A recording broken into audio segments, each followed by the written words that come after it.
उदयपुर का एक राजा था, जिसका एक पुत्र था। राजा का पुत्र बड़े मन्नतों से जन्मा था, जिसके कारण राजा अपने बेटे को कभी अकेला नहीं छोड़ता। राजा ने अपने बेटे की देखभाल के लिए अनेक सैनिक लगाए हुए थे। राजा ने अपने बेटे को वह सभी चीज सिखाई थी जो राजा में होनी चाहिए। राजा ने अपने बेटे को युद्ध करना, शिकार करना, सभी तरह की कला सिखाई हुई थी। युवराज को इतना सब कुछ याद होने पर भी राजा उसे अकेला नहीं छोड़ता। उसके आसपास हमेशा सैनिक रहते। एक दिन युवराज जल्दी उठ जाते हैं और वह अपने महल के बाहर खड़े हुए थे। वह देखते हैं कि बाहर एक भी सैनिक नहीं दिखाई दे रहे हैं। युवराज सोचने लगे, पिताजी ने मुझे इतना सब कुछ सिखाया, लेकिन फिर भी मुझे अकेला नहीं छोड़ते। हमेशा सैनिक आगे पीछे घूमते रहते हैं। अभी एक भी सैनिक दिखाई नहीं दे रहे हैं। क्यों ना मैं जंगल में अकेले घूम आऊं। सैनिक उठेंगे जब तक तो मैं जंगल से घूम कर आ जाऊंगा। फिर युवराज ऐसा ही करते हैं। वह अपना घोड़ा लेकर सीधे जंगल की ओर निकल जाते हैं।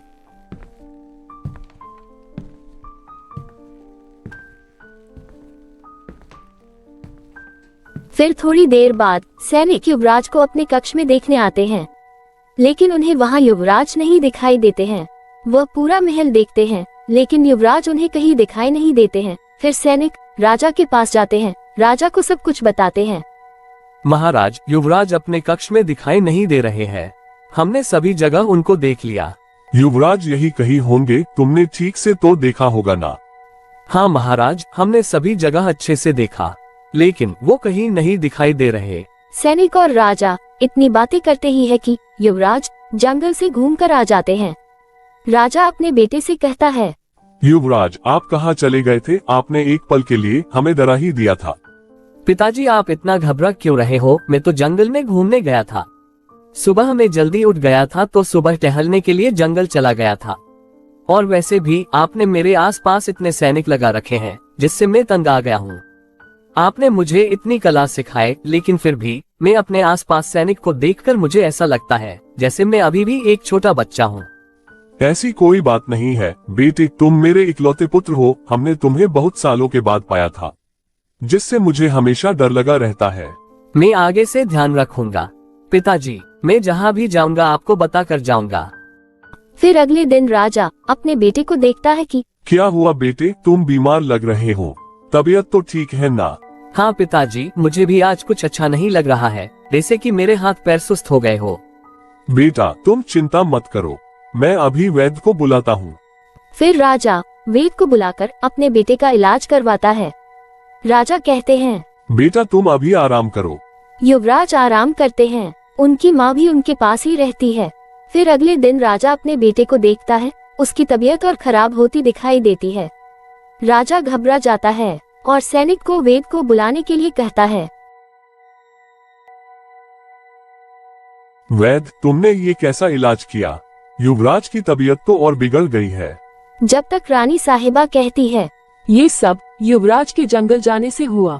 वह अकेले जंगल नहीं जाते तो बीमार भी नहीं होते। युवराज जब से जंगल से आए हैं तब से वह बीमार हो गए। युवराज कहते हैं, माँ ऐसा कुछ नहीं है, ये तो अंधविश्वास वाली बातें हैं।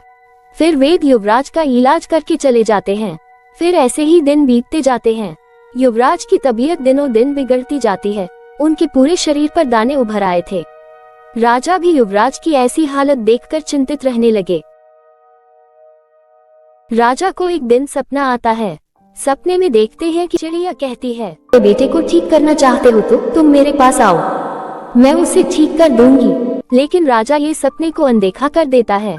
लेकिन राजा को ये सपना रोज आने लगा, जिससे घबराकर वह उठ जाता है। तभी रानी कहती है, क्या हुआ महाराज, आप इतने घबरा कर उठे हो?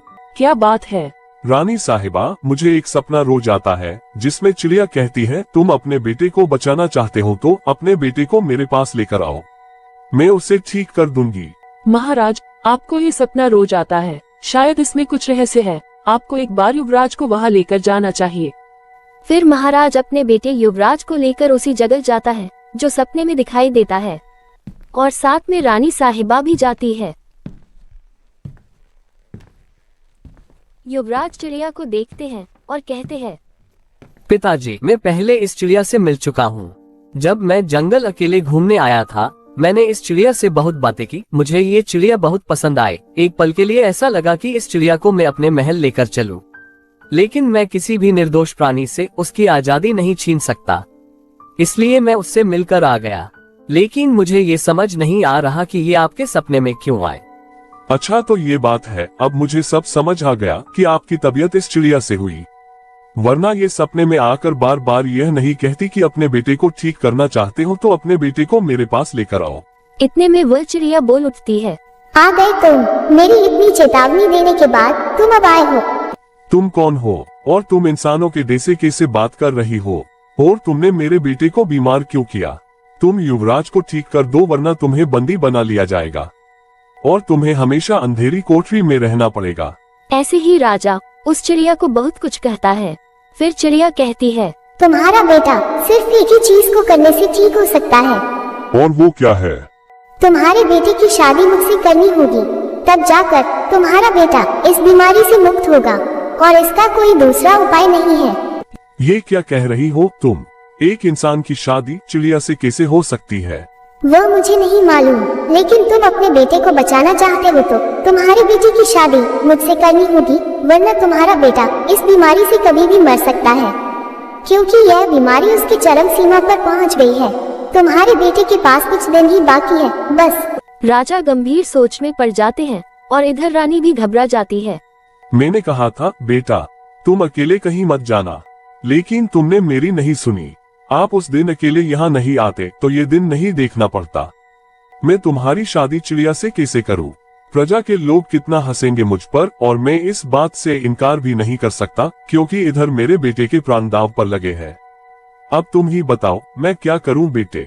पिताजी मैं यह शादी करने के लिए तैयार हूँ, क्योंकि मरने से तो अच्छा है मैं चिड़िया से शादी कर लूँ, ताकि मैं आपके बूढ़ापे का सहारा तो बन सकता हूँ। प्रजा के लोगों को हंसना है तो हंसने दो, मुझे उनसे कोई फर्क नहीं पड़ता, क्योंकि लोगों का काम तो केवल बातें बनाना है। ठीक है बेटा, जैसी तुम्हारी इच्छा। फिर राजा अपने बेटे की शादी उस चिड़िया से करवा देता है। शादी करते ही युवराज की बीमारी ठीक हो जाती है और इधर चिड़िया एक सुंदर राजकुमारी में बदल जाती है। चिड़िया को सुंदर राजकुमारी में बदलते देख राजा, रानी और उनका बेटा तीनों हैरान हो जाते हैं। तुम कौन हो और तुम चिड़िया से इंसान कैसे बनी? मैं एक श्राप के कारण इस चिड़िया के रूप में बदल गई थी। कैसा श्राप, और तुम्हें किसने श्राप दिया था? और तुम कौन हो? तुम्हारे पहनावे से तो ऐसा लग रहा है जैसे तुम किसी राजा की बेटी हो।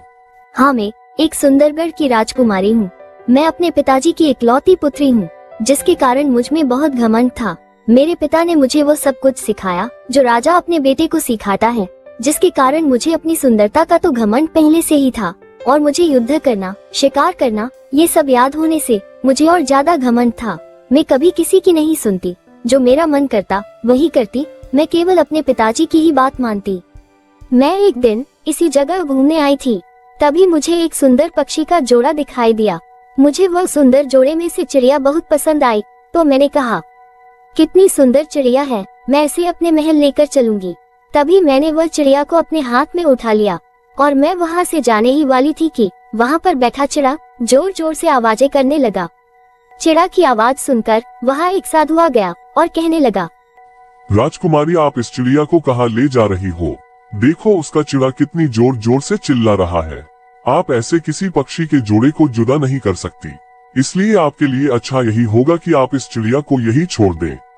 अब एक साधु राजकुमारी को सिखाएगा कि मुझे क्या करना चाहिए और क्या नहीं।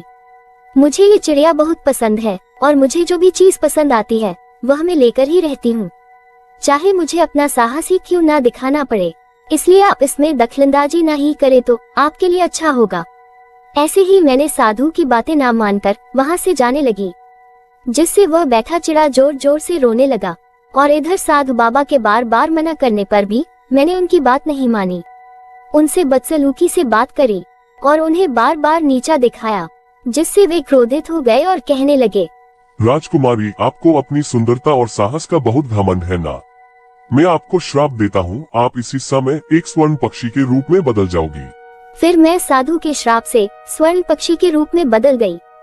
तब जाकर मुझे अपनी गलती का एहसास हुआ। फिर मैंने साधु से माफी मांगी और उनसे कहा, साधु बाबा, मुझे माफ कर दो। मुझे अपनी गलती का एहसास हो गया है। कृपया मुझे आप राजकुमारी के रूप में बदल दो। मुझे इस श्राप से मुक्त करो साधु बाबा। तभी साधु बाबा को मुझ पर दया आ गई और मुझे कहने लगे, मेरा लिया हुआ श्राप तो वापस नहीं होगा, लेकिन हाँ, यदि कोई पुरुष आपके इस पक्षी रूप से शादी करता है तो आप इस श्राप से मुक्त हो जाओगी और वापस आप अपने राजकुमारी के रूप में बदल जाओगी, क्योंकि आपने एक पक्षी के जोड़े को अलग करने का दुस्साहस किया है। लेकिन बाबा, कोई भी इंसान बिना मजबूरी के पक्षी से शादी क्यों करेगा? यहाँ आने वाले इंसान की एक मजबूरी रहेगी, जिससे वह तुमसे शादी करने के लिए मजबूर हो जाएगा। और वो क्या मजबूरी रहेगी बाबा? यदि यहाँ कोई भी इंसान यहाँ आया और तुमसे बातें करके चला गया तो उस इंसान को बीमारी का सामना करना पड़ेगा, और वह इंसान इस बीमारी से तभी ठीक हो सकता है जब वह तुमसे शादी करेगा, वरना वह मृत्यु को प्राप्त हो जाएगा। और यदि तुमने पहले उसे बता दिया कि तुम इसके कारण चिड़िया के रूप में कैद हो तो वह उसी समय मर जाएगा। लेकिन बाबा, उसे कैसे पता चलेगा कि वह इस श्राप के कारण बीमार हुआ है? यदि यहाँ कोई इंसान आया तो अगले दिन से वह धीरे धीरे बीमार रहने लगेगा। फिर तुम एक काम करना, उसके घर के कोई भी सदस्य के सपने में जाकर कहना तुम अपने बेटे को बचाना चाहते हो तो उसे यहाँ लेकर आओ। तुम्हें यहाँ चिड़िया के रूप में कितने दिन हो गए? मैं चिड़िया के रूप में 6 महीने से कैद हूँ। जब तो तुम्हारे माता पिता बहुत परेशान हो गए होंगे, क्योंकि मुझे पता है एक पल के लिए अपनी संतान आंखों से ओझल हो जाती है तो क्या होता है। तुम मुझे बताओ, तुम किस राज्य की राजकुमारी हो? मैं तुम्हें वहाँ ले जाऊंगा, फिर उसके बाद मैं तुम्हें अपने महल में अपने बेटे की रानी बनाकर ले जाऊंगा। फिर राजकुमारी अपने राज्य का पता बताती है। फिर उदयपुर का राजा, रानी साहिबा और युवराज राजकुमारी को लेकर वहाँ जाते हैं। फिर राजकुमारी के पिता अपनी बेटी को देखकर हैरान हो जाते हैं। कुछ देर तक मौन रहकर कहते हैं, बेटा, मैंने तो सोचा था कि तुम मर चुकी हो। मैंने तुम्हें सभी जगह तलाश किया, लेकिन तुम कहीं नहीं मिली। फिर राजकुमारी अपने साथ हुई दुर्घटना को बताती है।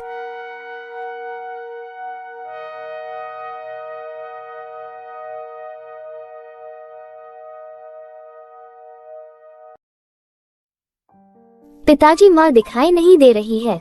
मैं जब से आई हूँ तब से आप ही दिखाई दे रहे हो। पिताजी, माँ कहाँ है?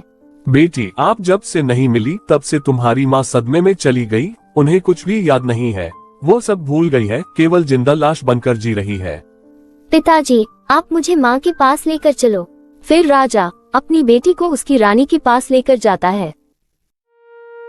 राजकुमारी देखती है कि उनकी माँ जिंदा लाश बनकर पलंग पर सोई हुई है। राजकुमारी की माँ की हालत देखकर उदयपुर का राजा कहता है, बेटी, तुम्हें अभी अपने महल ले जाना उचित नहीं है, इसलिए आप यहाँ रहकर अपनी माँ का ध्यान रखो। जब वो ठीक हो जाएंगी तब हम तुम्हें धूमधाम से लेने आएंगे। ठीक है। फिर उदयपुर का राजा अपने बेटे और रानी के साथ अपने महल आ जाता है और इधर राजकुमारी अपनी माँ के साथ वह सब कुछ करती है जो बचपन से लेकर बड़े तक करती आई है। वह अपनी माँ को बगीचे में लेकर जाती है और वह बहुत बातें करती है, क्योंकि वह पहले अपनी माँ के साथ अधिकतर बगीचे में वक्त बिताती थी। वह अपने पिता के साथ माँ को खड़ा कर युद्ध करती, जिससे रानी को धीरे धीरे याद आने लगा। राजकुमारी को ऐसा करने से उनकी माँ को पुरानी सब बातें याद आ गई, जिससे वह ठीक हो गई। तभी उनकी माँ कहने लगी, बेटी, तुम कहाँ चली गई थी? फिर राजकुमारी अपनी माँ को वह सब कुछ बताती है जो उनके साथ हुआ था।